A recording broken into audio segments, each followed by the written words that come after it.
Welcome to Autodidact IS. Today's editorial topics are आज का editorial topic इस प्रकार है the Ukraine war and the return to euro centre. दूसरा है deficit doubt.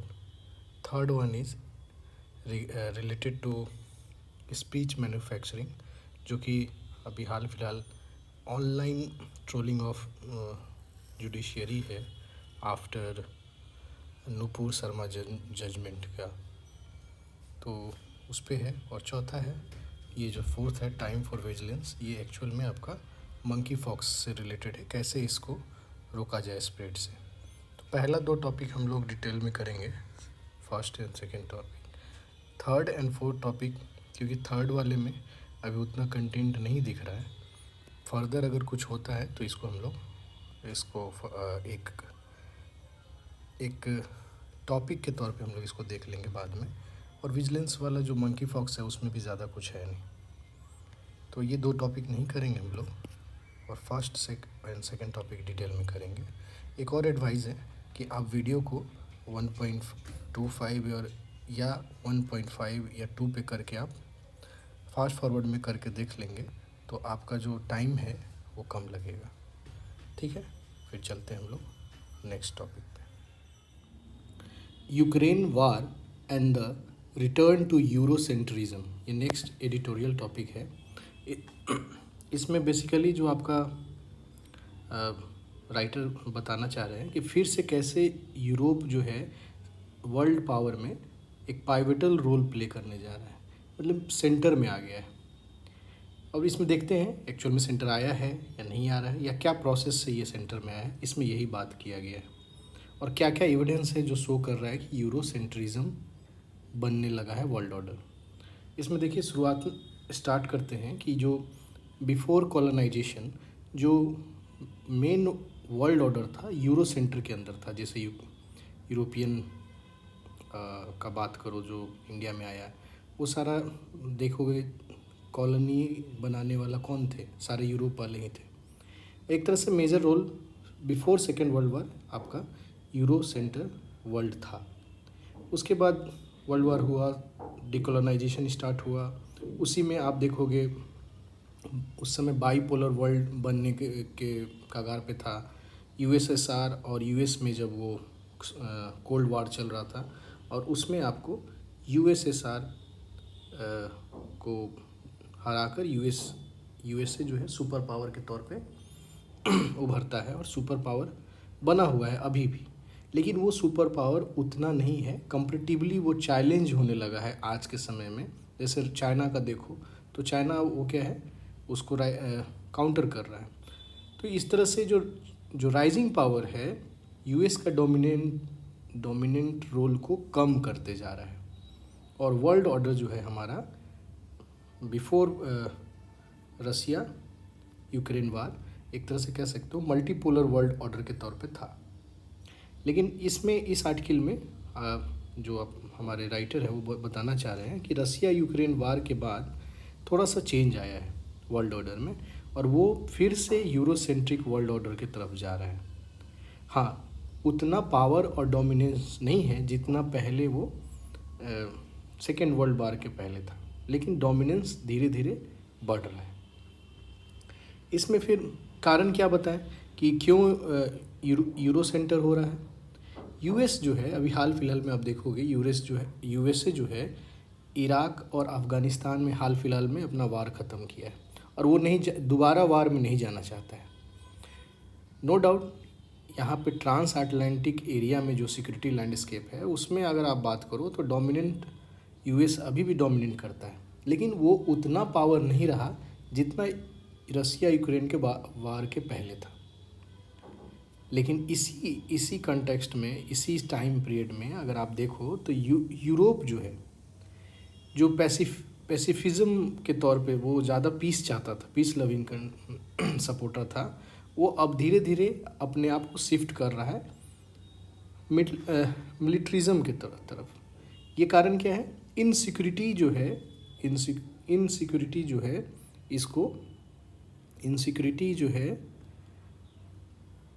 Insecurity induce militarism की तरफ ये ले जा रहा है। यही कारण है कि आप ये देखोगे स्ट्रेटजिक कम्युनिटी के तौर पे यूरोपियन यूनियन को देखने लगा है लोग। और ये कारण ये कैसे पता चल रहा है?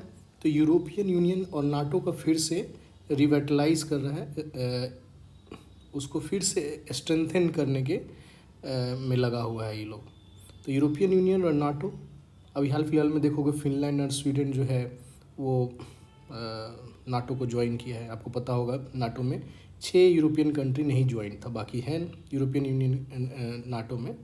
लेकिन नाटो में फिनलैंड और स्वीडन हाल फिलहाल में जो ज्वाइन हो रहा है, ये फर्दर स्ट्रेंथन करता है नाटो को। तो ये बात इतना ही नहीं है, ये स्ट्रेटजिक कम्युनिटी के तौर पे उभर रहा है।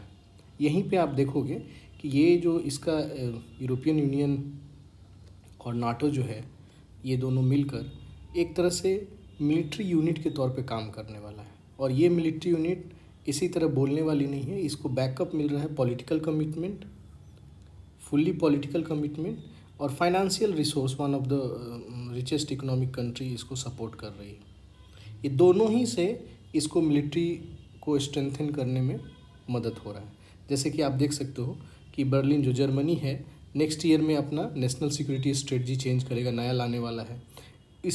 उसके अलावा अपने डिफेंस बजट में 50 बिलियन का उसका एनुअल डिफेंस था, उसमें 100 बिलियन एडिशनल डिफेंस वो ऐड किया है।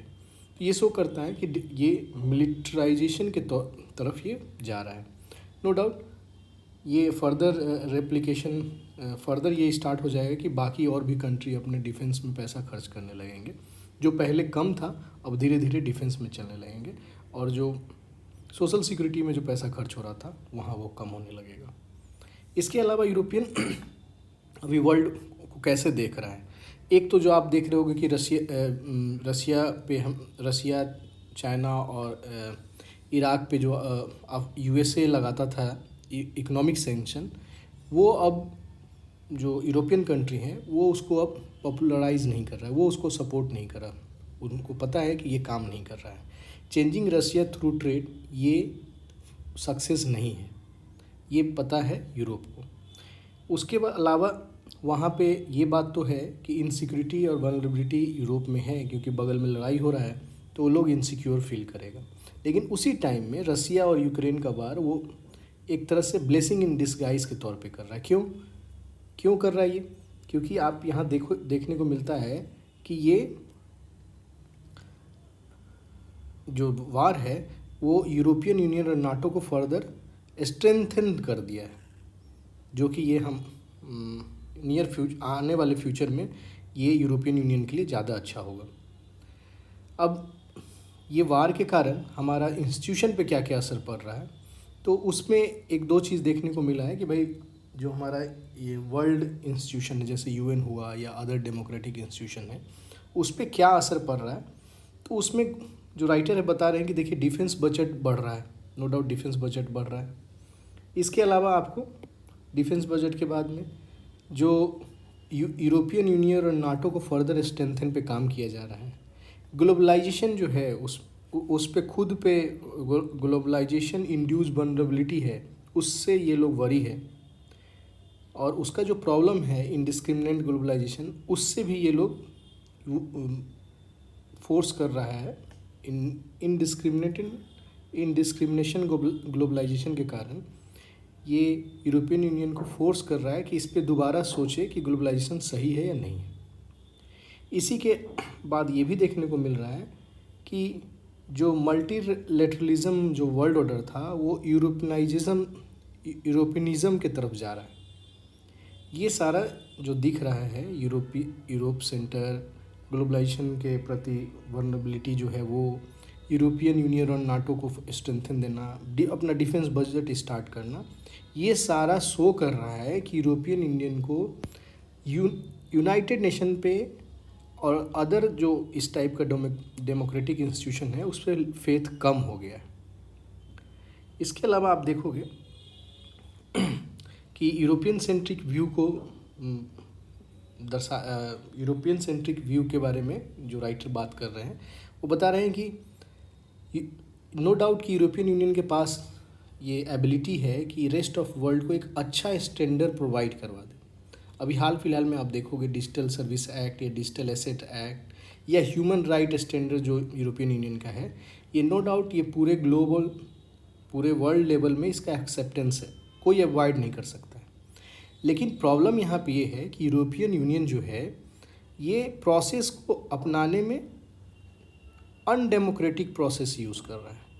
ये खुद यूनिलेटरली इसको फॉर्म किया और ये बाकी वर्ल्ड ऑर्डर को दे रहा है।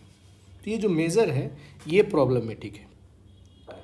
आप बना रहे हो कि अच्छा वर्ल्ड ऑर्डर हो और जो मेज़र जिस प्रोसेस के थ्रू आप जा रहे हो वो यूनिलेटरल है, तो ये डेमोक्रेटिक को वैल्यू को कैसे सपोर्ट कर पाएगा? यही इशू यहाँ पे उठा रहा है राइटर।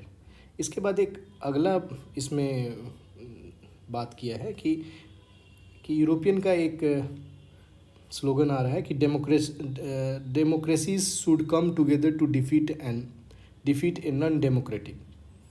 ये सिंपली शो कर रहा है सेंट्रिक वर्ल्ड ऑर्डर व्यू को कि भाई आप जो डेमोक्रेटिक को सपोर्ट करते हो आओ, जो आएगा मेरे साथ वो फ्रेंड होगा, जो नहीं आएगा वो एनिमी होगा। इसी के तौर पे अगर आप इंडिया का बात करो तो नो डाउट इंडिया यूरोप का फ्रेंड है, लेकिन उसका व्यू जो है यूक्रेन पे दूसरा है, जो व्यू है वो एनिमीज़ टाइप का है और है फ्रेंड। ये डिलेमा के तरफ ले जाएगा इंडिया को।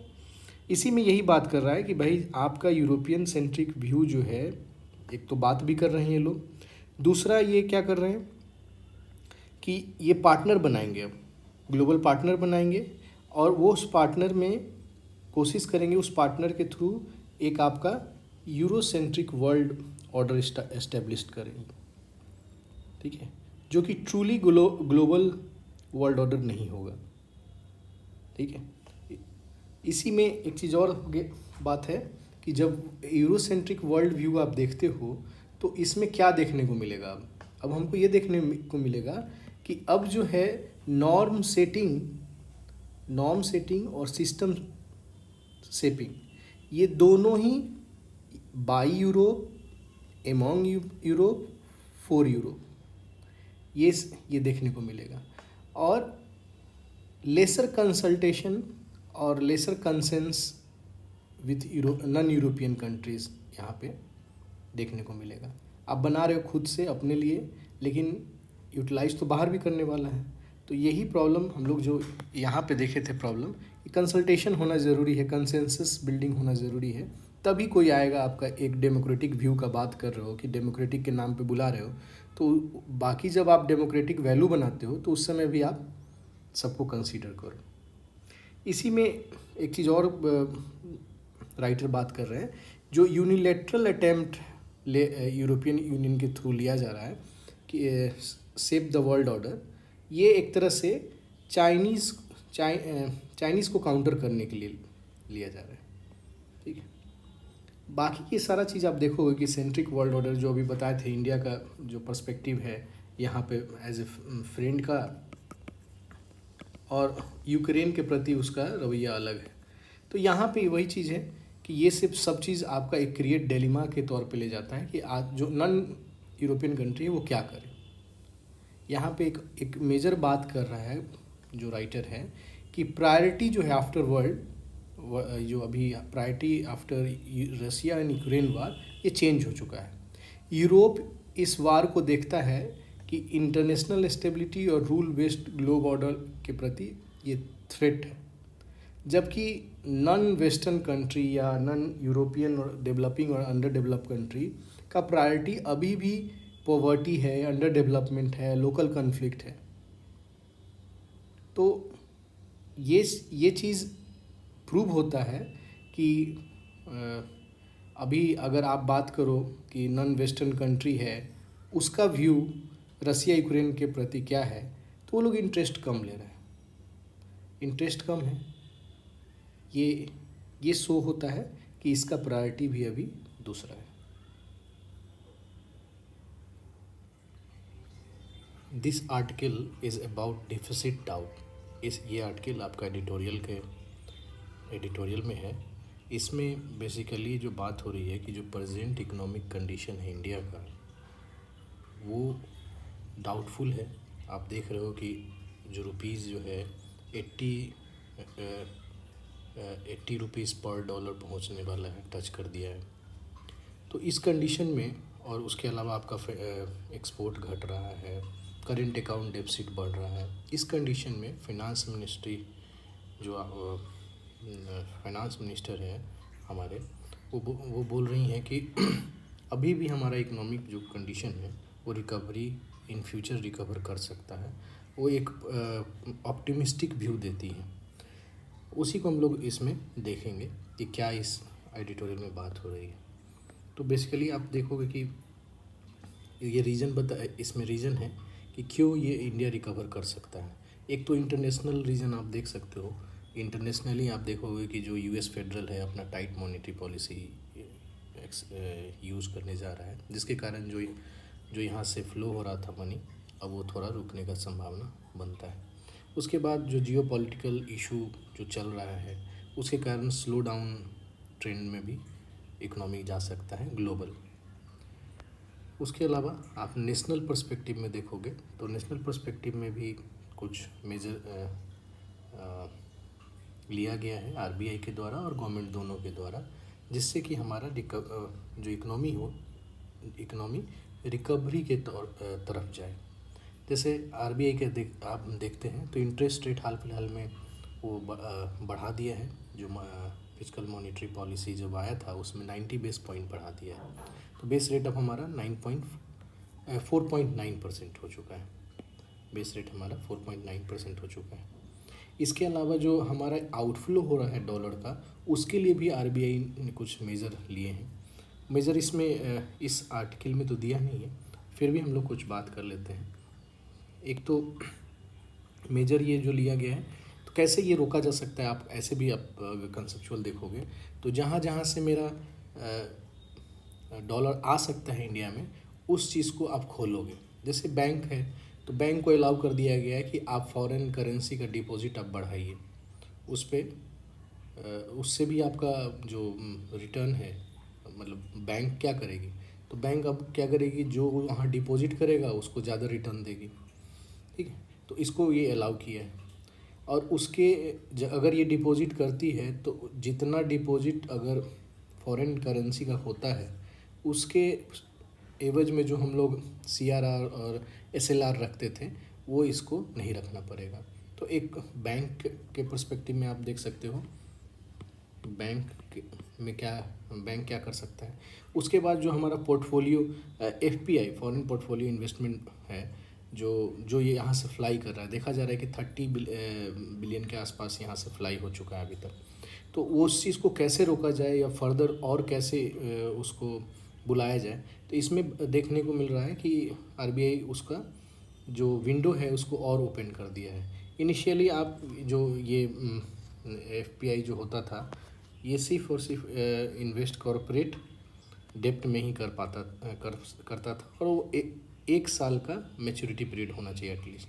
लेकिन अभी ये क्या किया कि जो आपका इन्वेस्टमेंट जो है कॉरपोरेट मनी मार्केट में भी करने के लिए अलाउ कर दिया। मनी मार्केट बोले तो कमर्शियल पेपर और आपका नॉन कन्वर्टेबल डिवेंचर, ये दोनों में भी इसको अलाउ कर दिया है। इससे क्या होगा कि आपका जो बाहर का जो इन्वेस्टर है उसका जो बास्केट है बढ़ गया और ज़्यादा इसको जगह मिल गया इन्वेस्ट करने के लिए। इसके अलावा आपका और कहाँ से हो सकता है, तो एक्सटर्नल जो हमारा जो कॉरपोरेट वर्ल्ड है वो बाहर से कर्ज लेती है, उसको भी अलाउ किया कि आप बाहर से फॉरेक्स आप ले सकते हैं, उसको अलाउ रिलैक्स कर दिया है। और उसमें जो लिमिट हुआ करता था उसको फर्दर ये डबल कर दिया है। एक साल में अब 1.5 बिलियन तक ये बाहर से एक्सटर्नल कमर्शियल बोरो कर सकता है। ठीक है, तो ये आप देख लिए, एफपीआई वाला देख लिए, एफपीआई का देख लिए, ये आपका कॉरपोरेट का देख लिए। और एक जो हमारा बहुत बड़ा चंक जो है हमारा रेमिटेंस का होता है। 22.5% शेयर हम लोग ऑल ओवर वर्ल्ड में देखते हैं कि हमारा रेमिटेंस हमारे यहाँ पे है। तो ये एक बड़ा मार्केट, ये एक बड़ा एरिया है जहाँ से हम फॉरेक्स को अट्रैक्ट कर सकते हैं।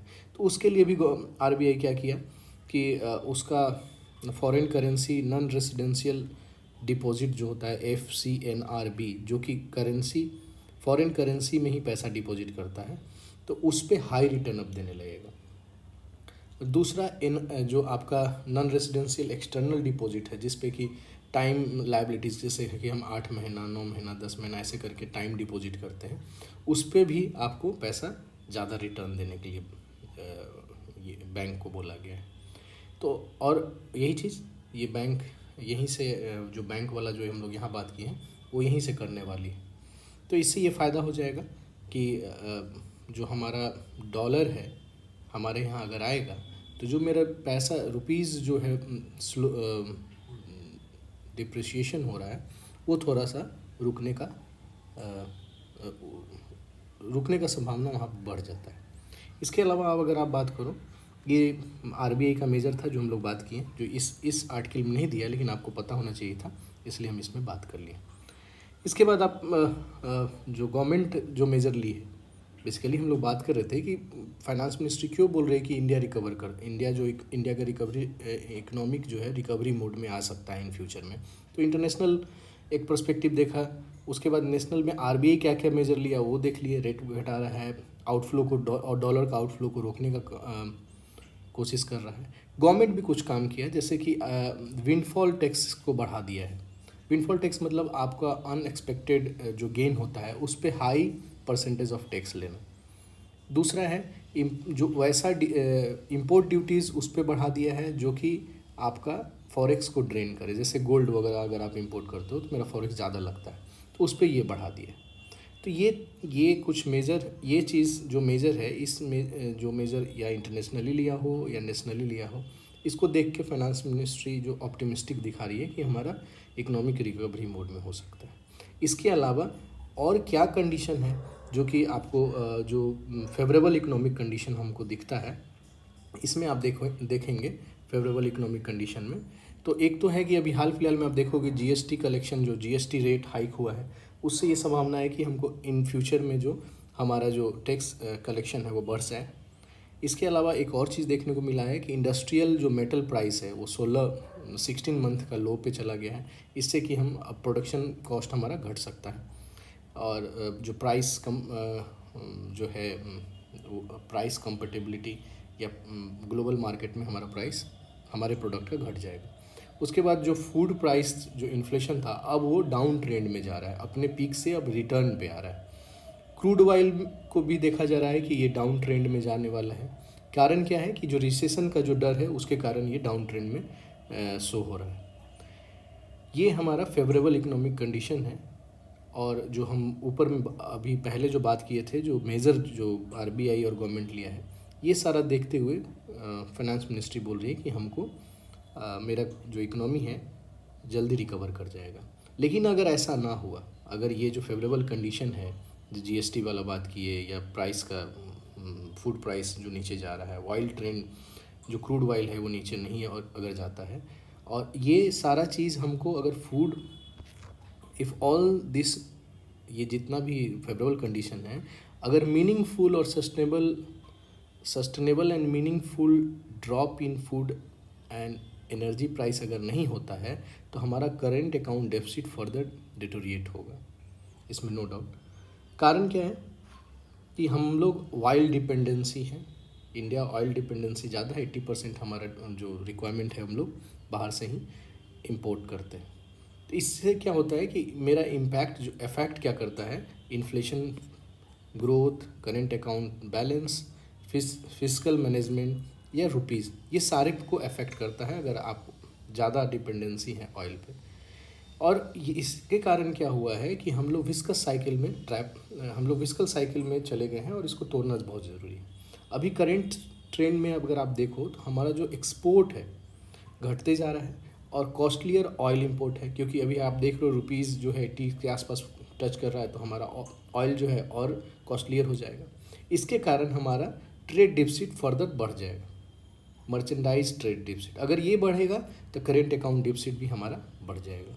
और ये क्या रिजल्ट करेगा फर्दर, ये क्या करेगा कि हमारा पैसा को डिटोरिएट करेगा और इंपोर्ट कॉस्टलियर हो जाएगा और फर्दर करेंट अकाउंट डेफिसिट जो होगा वो इंक्रीज कर जाएगा। अगर इसमें एक पॉजिटिव पॉइंट ये है कि अगर जो डेवलप कंट्री में स्लो डाउन अगर हो जाता है, सेल गैस जो अल्टरनेटिव है ऑयल का, अगर उसका सप्लाई बढ़ जाता है और क्रूड ऑयल का जो प्राइस है वो घट जाए, तो ये आगे इसी ईयर में ये हो सकता है कि करेंट अकाउंट डेफिसिट जो है हमारा इम्प्रूव कर जाए। इसी पर्सपेक्टिव में हमारा जो फाइनेंस मिनिस्ट्री जो एश्योर करवाते हैं कि हम लोग क्या कर रहे हैं कि आइटम बाय आइटम हम लोग इन्फ्लेशन पे अटैक कर रहे हैं, जिससे कि ग्रोथ पर्सपेक्टिव हमारा हिंडर्स ना हो। आइटम बाय आइटम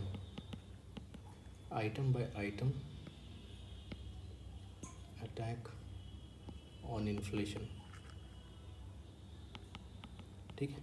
और दूसरा हमारा एक चीज़ और वो बोल रही हैं कि जो हमारा जो रेवेन्यू है मे भी आने वाले टाइम में बढ़ेगा, तो फिजिकल स्टिमुलेशन का बात कर रही है गवर्नमेंट कि अगर हमारा रेवेन्यू बढ़ेगा तो स्टिमुलेट ग्रोथ उसको बोलते हैं। अगर गवर्नमेंट का अगर फिजिकल कैपेसिटी बढ़ता है, फिजिकल कैपेसिटी अगर बढ़ेगा तो ये एक और मेज़र ले सकती है ग्रोथ के लिए, मोर मेज़र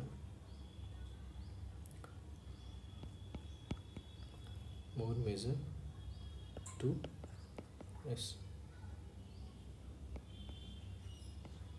स्टिमुलेट ग्रोथ, ठीक है। इससे क्या होगा, अगर ये ग्रोथ को इससे होगा, जैसे कि क्या कर सकते हैं ग्रोथ के स्टिमुलेशन के लिए, कि हमारा जो इन्फ्लेशन है, पहला इन्फ्लेशन को हम लोग घटाने का काम कर सकते हैं। इंटरेस्ट रेट जो है इसको भी कम करने का काम कर सकते हैं। और ये दोनों को हम लोग कंट्रोल करके ये कर सकते हैं कि हमारा कंजम्पशन और हमारा इन्वेस्टमेंट को बढ़ा दें। अगर कंजम्पशन और इन्वेस्टमेंट बढ़ जाएगा तो नो डाउट हमारा जो ग्रोथ है फर्दर एक पॉजिटिव ट्रेंड शो करने लगेगा।